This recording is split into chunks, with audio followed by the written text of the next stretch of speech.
And he has certainly lived up to that so far in this series, putting up ridiculous numbers. Well, maybe a year ago he couldn't do this because he didn't have the offensive repertoire, but he put some time in this summer, and his improvement is as good as I've seen from any star player over an offseason. Offensively, just every move possible. Hakeem Olajuwon working this summer, the athleticism, we know about that, but now his ability to go in the paint and go up with the left hand. We know he can go on the glass. He's the best rebounder in the NBA. Left hand hooks, right hand hooks. The confidence level of Dwight Howard, absolutely superior. Look at the first game. 16 of 23 from the field to go along with those 19 boards, but that's in a loss. He needs his guys to get more involved. Game 2, just 12 field goal attempts, 33 points to go along with the 19. Yes, he is Superman, but even Superman needs some help at times, Dan. So who's going to be the guy or the guys to step up and help him here? Well, I think it's got to be Hedo Turkoglu. When this team made a run to the finals a few years ago, I thought he was the most important player. His playmaking ability, yes, he can score the ball as well, but he and Jason Richardson, they made the trade in December to bring these guys over to be impact players, not players that shoot 24 and 25% from the field. These guys have got to be big, make shots, make plays for others, and if Orlando is to get out of here with a W here in Atlanta. Atlanta's been a lot more balanced offensively. They're very confident, too. They took 3 out of 4 for the Magic during the regular season. The leading scorer for the Hawks so far in this series isn't even a starter. It's a guy coming off the bench, Jamal Crawford. Well, a very capable scorer. This guy's scored 50 points for 3 different teams in the NBA, but unexpected because he struggled during the regular season against the Magic. You see, just 12 points a game, under 40 from the field, 22% from the three-point line. He's doubled that here in the playoffs. He's been their most consistent guy. If he can do that again, certainly be a welcome sight. But the bottom line is Joe Johnson is this all-star player. He is the guy, and if he doesn't play well, I don't think the Atlanta Hawks can win this series. Jamal Crawford with an embrace for former Hawks Dominique Wilkins and Kevin Willis. The Hawks trying to bring some good karma, perhaps, from their past as they try to win Game 3 here against the Orlando Magic. Joe Johnson and the Hawks in front of a standing room only crowd taking on the Magic when we come back. Back to the studio. To the NBA is presented in 3D by Sony.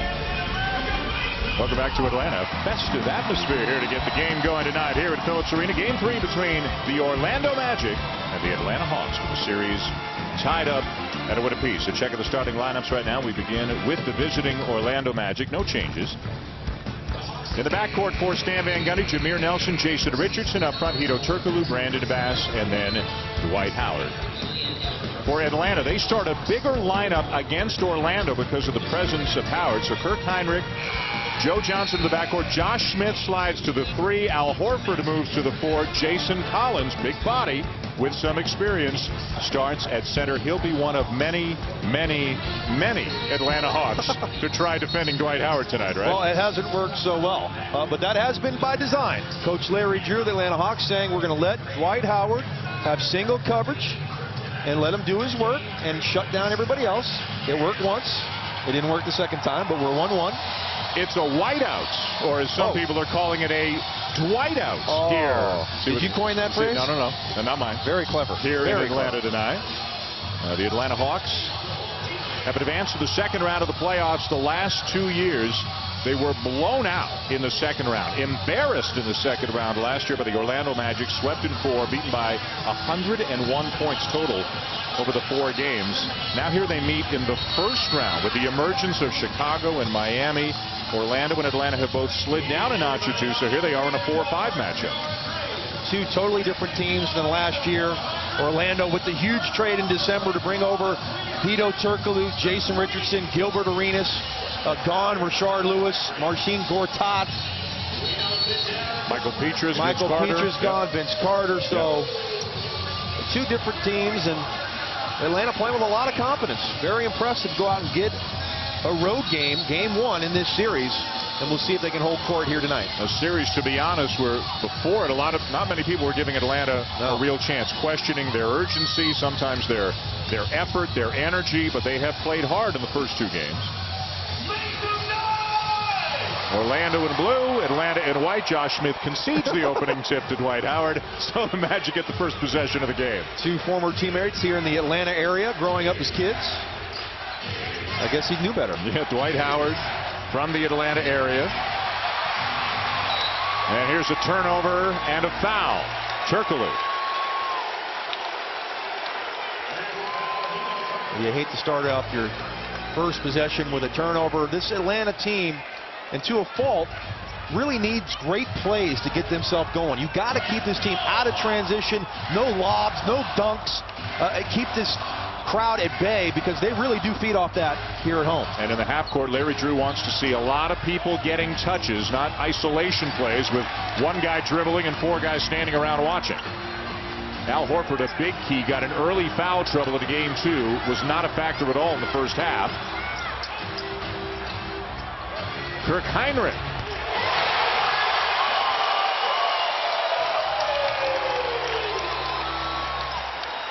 Even Stan Van Gundy, the coach of Orlando, says that was one of the best pickups that any team made this season. The Atlanta Hawks getting Kirk Heinrich taking over for Mike Bibby at the point guard spot. Well, and every member of the Hawks will tell you the same, including Coach Larry Drew. This guy's been phenomenal for them. A tough guy, defensively, can guard 1s, 2s, 3s, capable of knocking down big shots, but he's got the leadership qualities that this Hawks team sorely needs. Defends the pick and roll well. Josh Smith called for the foul. Nelson from the elbow, a little bit short. Dwight Howard had a finger on it, but Josh Smith comes up with it for Atlanta. Orlando 20 offensive rebounds in game 2. A big reason why they won that ball game. Look at Horford with a mismatch. Jameer Nelson draws the double team. Heinrich again. And the putback is there for Horford. A great start for the Hawks. What a huge key Horford is, especially at the 4 spot, guarding a guy like Brandon Bass instead of playing center but guarding Dwight Howard. Well, much more comfortable at the 4 spot as Turkoglu misses the corner 3. Watch the physical stuff between Howard and Jason Collins underneath the rim. Well, you talked about the size of the Hawks, and that's been giving the Orlando Magic fits, particularly their guards. A lot of contested shots at that 3-point line as Richardson puts it on the deck and gets an easy one. How much of a key is Jason Richardson for Orlando? Oh, I think he's huge. He's been their best shot maker all season long. A great spot-up 3-point shooter in transition in the half court. Got to get himself going, shooting just 25% in the series. Smith defended by Turkoglu. And Atlanta fortunate to get it back. Johnson, shot clock, running down, but not an issue as he lobs it up for Horford. 2 early baskets for Al Horford. A good find there by Joe Johnson. Kind of a broken play. Brandon Bass took off on the offensive end, leaving Horford open for the easy lob. So the Hawks are energized early. The crowd is energized early, which is not always a given here in Atlanta.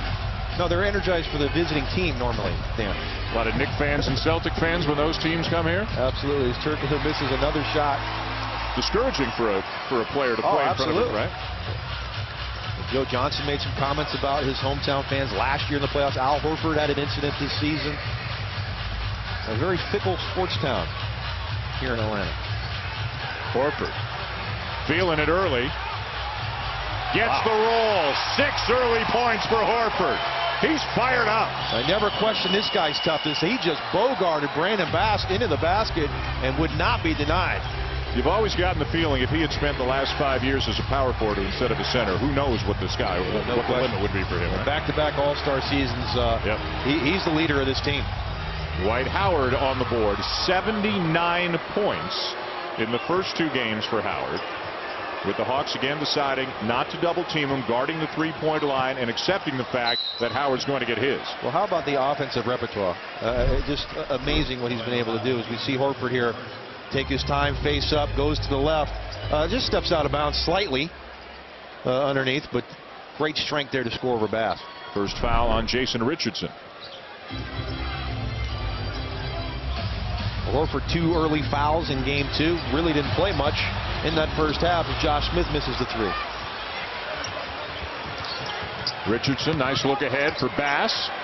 And forces his way up to the rim. Good strong move by Brandon Bass. Touche. You push me around, I'll push you around. Just cleared Horford out. Turkoglu knocks it away. Atlanta took 3 out of 4 from Orlando during the regular season. They're very confident heading into this series. Stan Van Gundy with an early pained expression on his face here as he stalks the sideline with the Orlando Magic, although he was in great spirits this morning. That look will not go away for the next 2.5 hours, trust me. What a great coach. He really does a terrific job. Heinrich puts it on the deck. Stripped by Nelson. Smith puts it in. Atlanta getting all the bounces here early. They are the aggressors, and a lot of times, if you are the aggressor, those balls just seem to bounce your way. Nelson is tripped. And the foul on Heinrich. Nelson had a big first game in this series, 27 points, and then played through a migraine in the second game, scoring 13 points, apparently back to 100% tonight. Now, the only other player other than Dwight Howard to shoot over 40%. I mean, just shocking numbers that you see. One of the best shooting teams in the NBA with the numbers that some of these guys are putting up.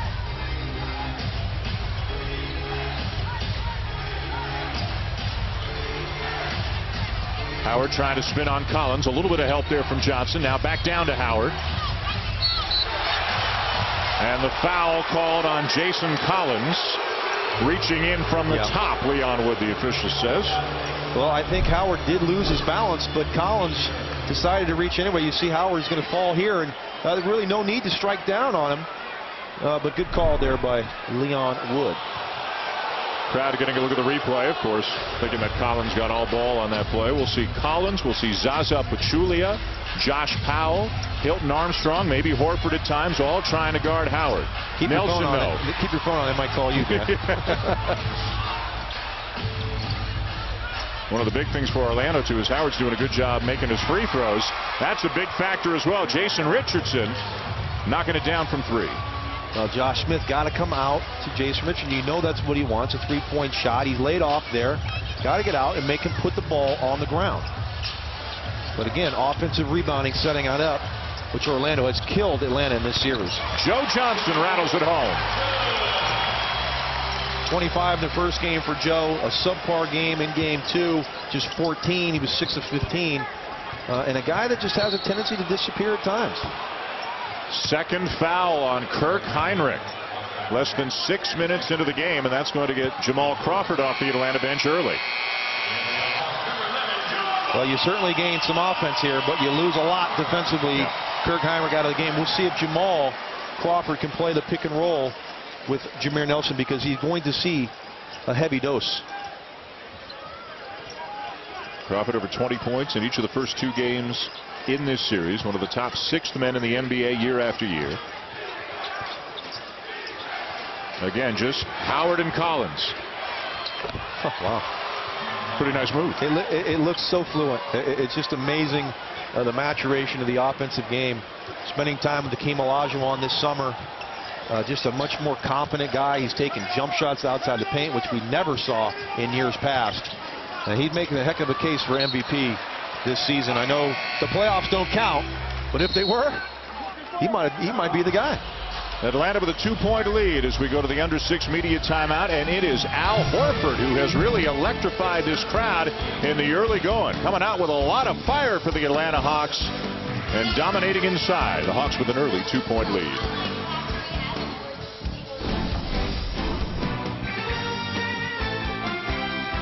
To Rick Bucher. Thank you, Dan. You know, the Hawks were well aware that this was a sold-out game, and they were hoping that that would mean that there would be a majority of their fans in the building. They felt that last year when they played Orlando that there were more Magic fans here than Hawks fans. They wanted the kind of support they got against Boston 2 years ago. Josh Smith said to me, if this building is full, loud, and rowdy, it would mean the world to everybody in this locker room. Dan? Well, John, you live here. You come to a lot of games here. Would you describe